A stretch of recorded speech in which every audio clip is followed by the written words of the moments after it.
Hello, I'm Michelle Peard, Education Specialist for Crafters Companion, and I'm here on behalf of Scrapbook Expo to give you a tip of the day. Now, many people love to do watercoloring, so I'm going to show you a few tips using our brand new Spectrum Aqua markers.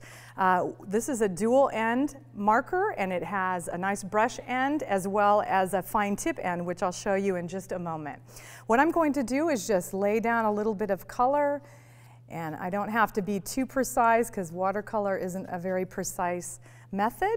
And then I'm going to take my water brush. Now you'll notice I don't have water in the water brush because that will flood too much water onto my project. So I'm going to actually dip it a little bit into the cup and dab it off, and then I can just pull that down. And you can see how I'm actually able to even get a lighter shade just by continuing to add a little water and pull that down. Now, I told you there was a fine tip end, and that's over here.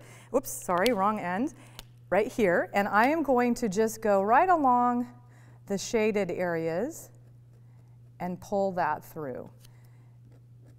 And what's really nice about that is ordinarily that's hard to do with just standard watercolor, but that fine tip nib is going to allow you to have that precision. Now if I want it a little softer, again I go back with my brush, dip it in water, and pull that out.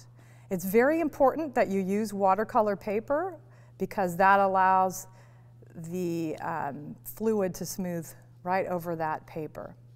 Last tip is when you are stamping, you want to use something like a solvent-based pad like StazOn. Otherwise, when you hit that with water, your dye-based pad is going to blur. So I hope you've enjoyed this tip of the day, and for more tips and techniques, visit crafterscompanion.com. Thank you.